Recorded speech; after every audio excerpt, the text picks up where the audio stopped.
Ladies, if you're over 40 and you are struggling to lose weight, you're struggling to drop body fat, you're struggling with consistency, you're struggling with your energy levels, and everything that you're doing is just not working for you, then I need you to stay with me throughout this video, because I'm going to share something with you that you probably have not heard before. I have taken thousands of consultations with women over 40. I've coached hundreds of women successfully over 40. We have 60 to 70 clients that we work with at a time, all women in their 40s, 50s, and 60s that have no challenges with getting results and being able to sustain results. And what I can tell you from the amount of conversations that I've had with women who are in your position, your issue is not with getting into a calorie deficit to lose weight. Your biggest issue is with sustaining a calorie deficit to be able to lose weight. And there are three main things that are holding you back from a hormonal standpoint that's causing you to not be able to get the results that you want to see.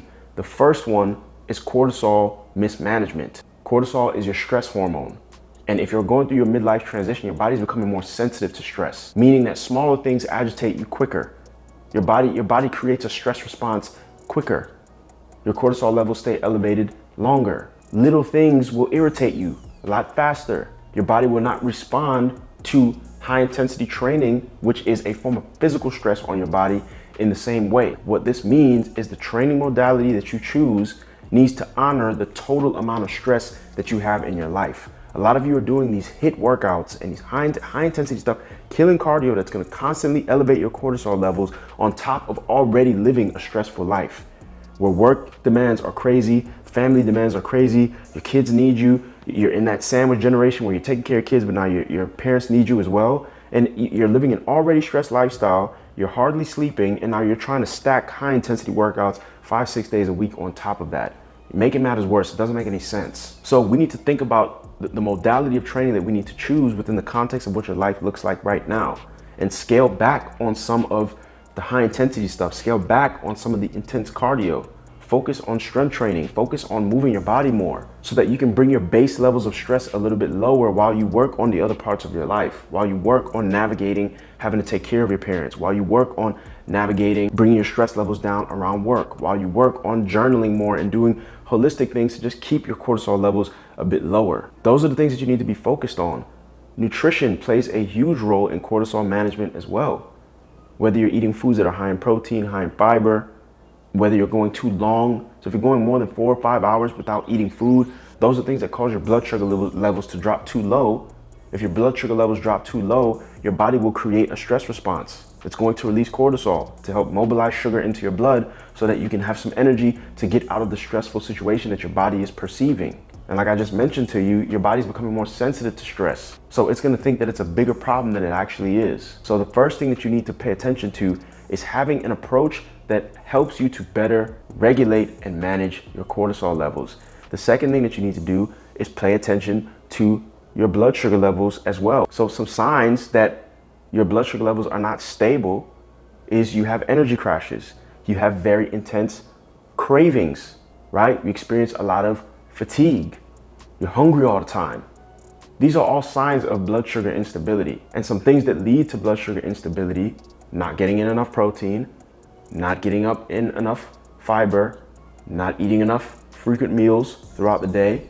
And your body's also in a space where your insulin sensitivity is starting to decrease due to declines in estrogen. So it becomes more important for you to prioritize some of these foods to help you regulate your blood sugar levels. If you can regulate your blood sugar levels better throughout the day, it's even gonna help you to sleep better at night, because your cortisol levels are also gonna be better regulated. They're connected. So if you can get your cortisol levels better regulated throughout the day, where you give it a chance to be lower at night, it makes it easier for you to get quality rest.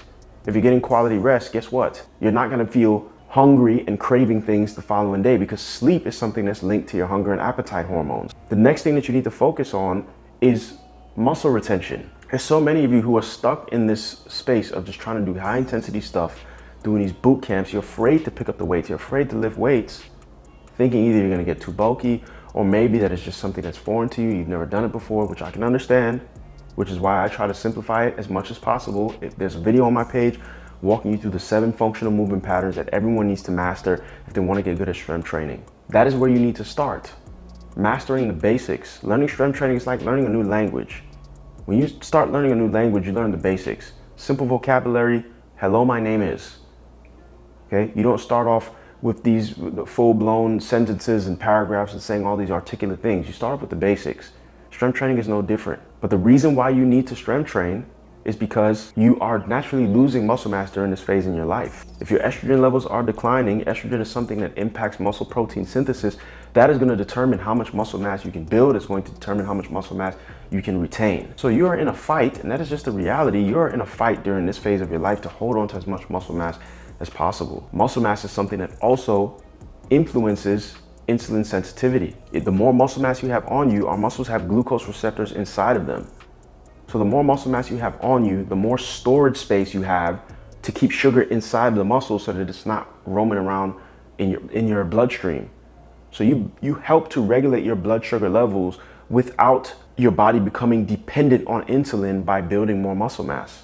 This is something that's going to help tremendously with cravings. This is something that's going to help tremendously with being diabetic or being pre-diabetic and getting yourself into a normal range with your A1C levels. All you need to do is 2 to 3 days per week. It's more than enough, especially as a beginner, to see some results, right? These are the three main things that majority of women that I speak to that are in their 40s, in their 50s, in their 60s are not paying attention to. If you can get these things under control, it will make it a lot easier for you to stay in a calorie deficit. Because if your blood sugar levels are not stable and you're experiencing cravings and you're hungry all the time and you're not sleeping and you're irritable and you're constantly stressed, you're stress eating, emotionally eating, the foods that you're craving, they're going to be extremely high in calories. There is no way that you're going to be able to sustain a calorie deficit. It's not possible.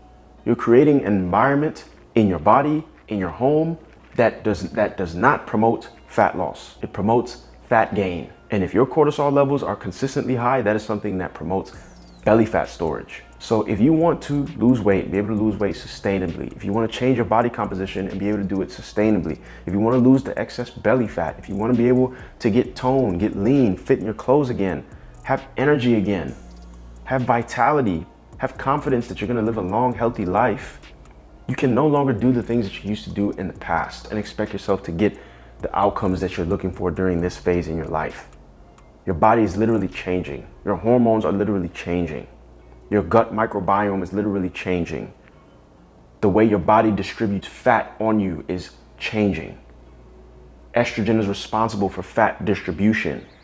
So if you're experiencing fluctuations in estrogen, how your body stores fat will change. So you cannot stay stuck in an old approach and not change with your body. If you learn how to work with your body versus doing things that work against it, you make it so much easier for you to get the results that you want to see and be able to sustain it long term. So say goodbye to the high intensity cardio and the boot camps and the starving yourself and not prioritizing protein and doing one meal a day and cutting out carbs. Say goodbye to all of those things. Okay, and say hello to what's actually going to help you feel energized and strong and able and capable in your body and have you at a body fat percentage that's a lot healthier, reduce your overall risk for hypertension and heart disease, which is one of the leading killers for women is heart disease. And there's a direct correlation between changes in menopause and heart disease. It puts you in a position where you can avoid a lot of these things and you have the longevity that you want to have in your life. Some of the things with physical activity, you don't have to say goodbye to them forever. I know a lot of you just enjoy pushing your body. A lot of you probably used to be endurance athletes where you would run a lot of things along those lines. You don't have to say goodbye to those things forever, but you need to at least scale it back to create the balance and what I like to call hormonal harmony to put your body in a state where fat loss becomes a lot easier. What I've done within my company is we've designed a tool, a symptoms-based tool where we can take the symptoms that you're having, plug it into this tool, and it's going to give us the best place for you to start in creating hormonal harmony. So what we're doing with our clients, we're eliminating the guesswork. Where in the past, maybe we had to work with them for 3 weeks to even a month to kind of really figure out, okay, well, what's the sticking point to put them in a space where they have overall balance and now they're with us for a longer period of time and then they're still getting results. We've consolidated all of that. And then throughout the coaching process, it's easy for us to focus on those things and help you to implement it in the right way. This is the way forward. This is the way forward if you're over 40 and you actually want to see sustainable results. If not, you're going to stay stuck in this old approach where you're just spinning your wheels and you're getting temporary results and you're seeing the scale come down and the weight go back up and the scale come down. and the weight go back up. And every time it comes down and it goes back up, it feels like your body's getting softer and softer, and you're losing muscle mass, and you're just seeing more and more fat accumulate in your midsection. It's not nice. I speak to women every single day. None of you enjoy that feeling, especially when it's not something that you're used to. So make sure moving forward that the approach that you take to health and fitness and changing your body composition honors where you are at hormonally during this stage in your life. If you feel like you need additional guidance, or you feel like you need one-on-one coaching, or you want to explore our hormonal harmony method, I'll leave a link down in the description below for you to fill out an application to book a call to speak with someone from my team or from myself, or you can even reach out to me on Instagram in the DM at Isaiah Ferguson if you have some additional questions that you want to ask, whatever the case may be, before booking a consultation. But the opportunity to do things differently is there. The track record is there. You can go through the different testimonials that I have on YouTube. You can go through my Instagram profile. Like, all of our T's are crossed, all of our I's are dotted. We have certifications in nutrition, personal training, and menopause, weight loss, specific topics. If you need the help, the opportunity is there. If you decide to go at it alone, make sure that you don't ignore the 3 main points that I touched on in this video: managing cortisol, managing your blood sugar levels, and making sure that you're doing what is necessary to maintain as much muscle mass as possible. All of those things will work together to put you in a space where you're able to sustainably drop body fat and be able to keep it off. If you found this video helpful, like and subscribe. Let me know down in the comments some other questions that you may have or some other video topics, and I will address those in the next one. See you guys soon.